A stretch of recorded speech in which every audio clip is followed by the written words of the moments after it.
Pegando por esse recorte mais recente, o momento ofensivo do Palmeiras deixa a desejar, porque são apenas 2 gols marcados nos últimos 6 jogos, 1 gol de falta do Rafael Veiga contra o Vasco e 1 gol chorado do Breno Lopes contra o Goiás. Foram os últimos 2 gols marcados pelo Palmeiras. Em compensação, o sistema defensivo vai muito bem, mas o ataque preocupa o torcedor. 0-0 com poucas chances aí do lado do Palmeiras. Mauro César, muito boa tarde para você. A análise desse empate na Bombonera. Palmeiras 0, Boca Juniors também 0, Mauro. Boa tarde a todos. Foi um jogo mais ou menos dentro daquilo que a gente esperava, né? O Boca, como fez contra o Racing em casa, pressionou muito e novamente não conseguiu marcar, foi bem superior. Teve chance com Cavani, com Fabra, com Barco, várias oportunidades de cabeça, chutes fora da área, o Everton quase goleou um frango, fez uma grande defesa na jogada do Fabra. Teve chance com o Benedetto, que cabeceou torto, né, sozinho, com os pés no chão, a bola veio para ele e cabeceou como se fosse um zagueiro, tinha acabado de entrar, mas foi bem superior o Boca, partida muito fraca do Palmeiras.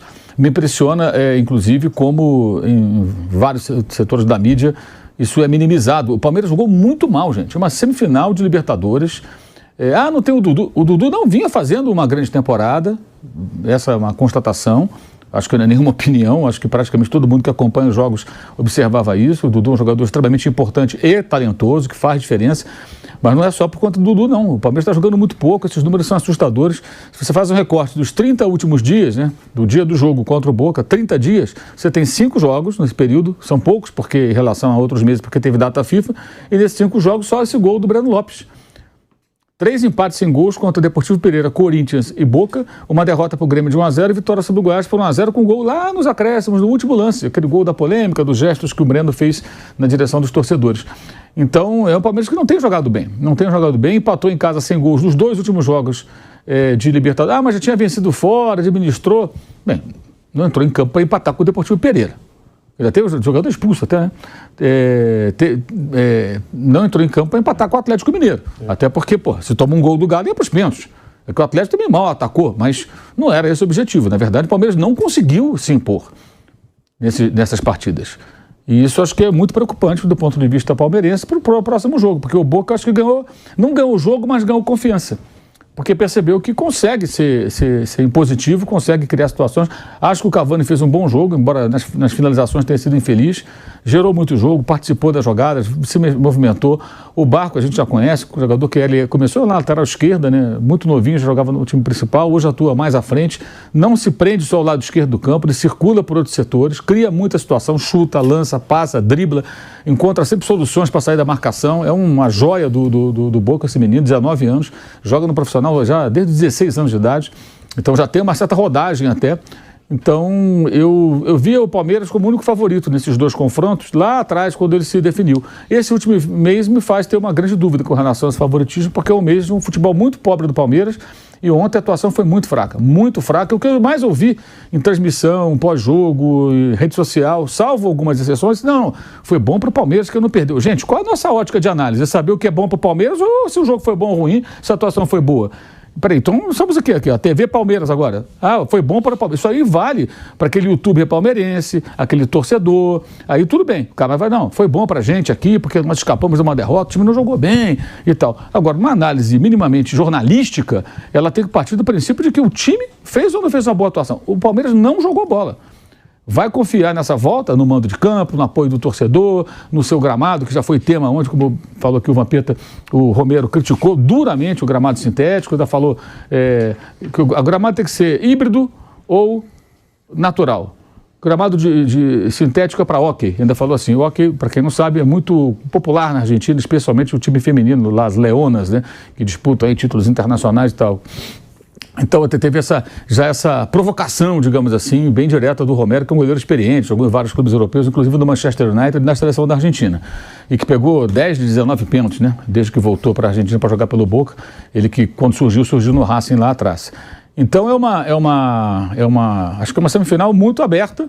E o único ponto positivo para o Palmeiras, de fato, é o mando de campo, se ele conseguir fazer prevalecer. Porque o jogo em si, e eventualmente o campo, se pesar ou não, já que isso foi pauta ontem do próprio goleiro do time argentino, Mas eu achei a atuação muito pobre. O Palmeiras não criou, não teve articulação de jogadas, muita bola longa, muita bola esticada.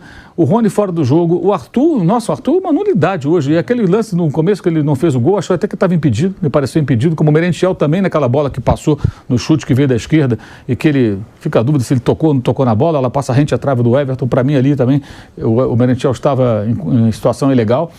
Mas criou muito pouco. O próprio Rafael Veiga teve ali 2 chances de finalizar, não finalizou bem, finalizou longe do gol, não era a condição mais adequada, mas não acertou bons chutes, quer dizer, até se lamentou bastante porque não foi feliz.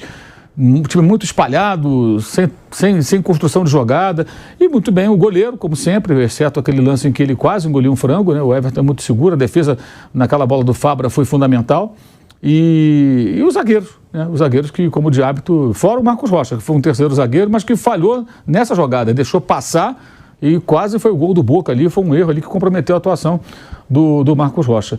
E aí fica aquela questão, né? O Endrick entra faltando 1 minuto ou 2, quer dizer, vai resolver alguma coisa? Aí você jogar muito com aleatório, com a sorte. Muito mal o Palmeiras ontem, a atuação mais fraca dos 4 que jogaram quarta e quinta-feira foi destacadamente pior. Né? O Fluminense teve virtudes que o Inter também apresentou e eu acho que o Boca também. O problema do Boca é a incompatibilidade com o gol, o time que não faz gol.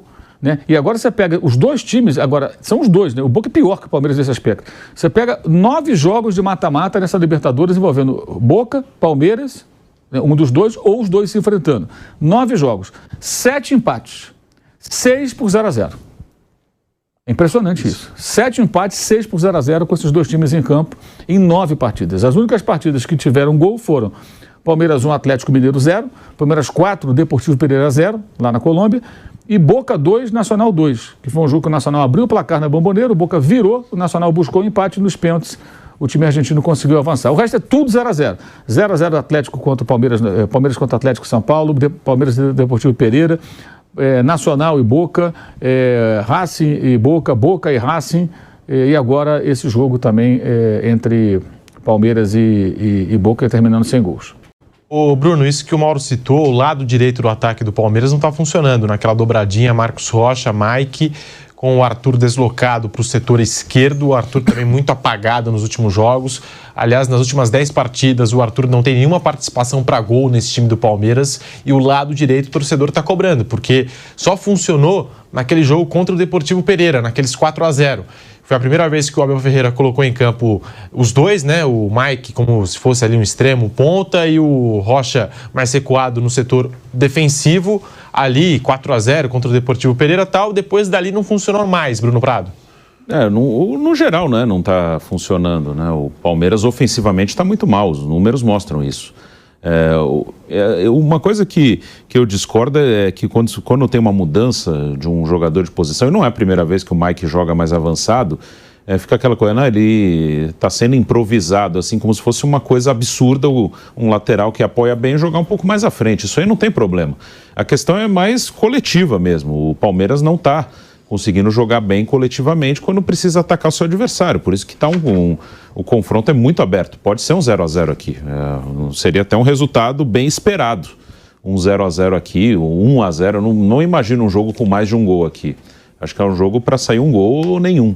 É um jogo muito igual, assim, nesse sentido, de 2 times que defendem bem e que têm dificuldade para criar. Então, é uma coisa mais coletiva.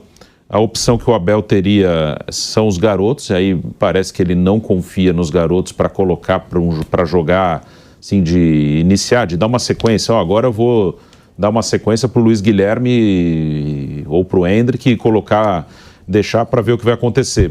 Ele, por algum motivo, parece que não confia. Eu acho que ele poderia testar um dos garotos nessa equipe. E não só nessa questão do Mike, mas o Arthur está mal também.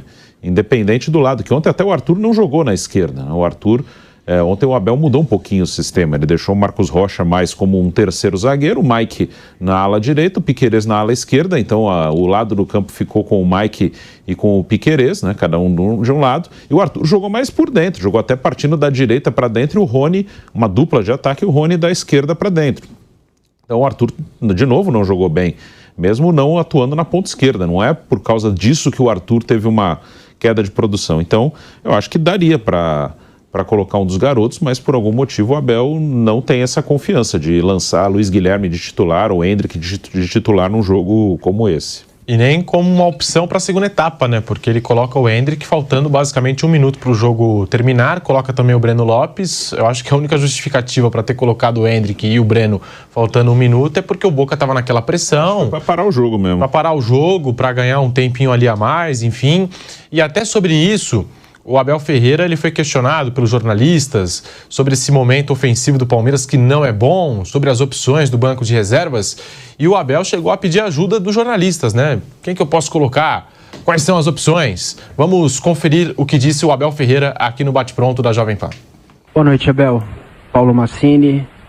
Uma das marcas do seu trabalho, de todo o elenco, é o time equilibrado. E um time equilibrado faz as funções do jogo bem feita numa média boa.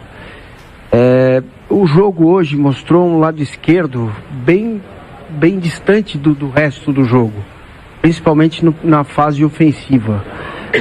Você tem uma semana para ajustar isso.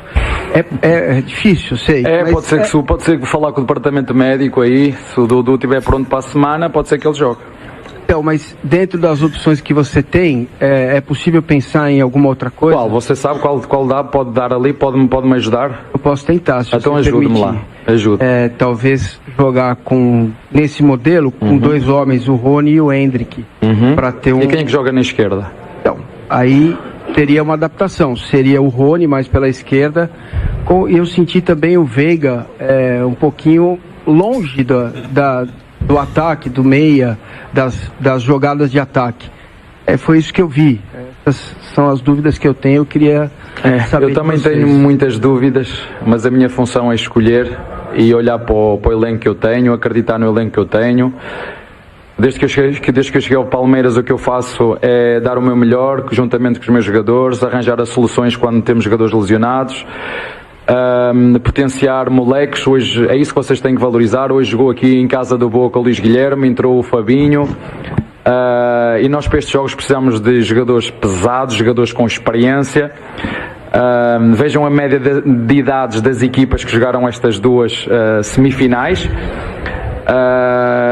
E volto a dizer, tudo o que eu faço e todas as minhas escolhas é olhar para o plantel que temos e escolher os melhores para jogar, dos recursos que eu tenho neste momento disponível.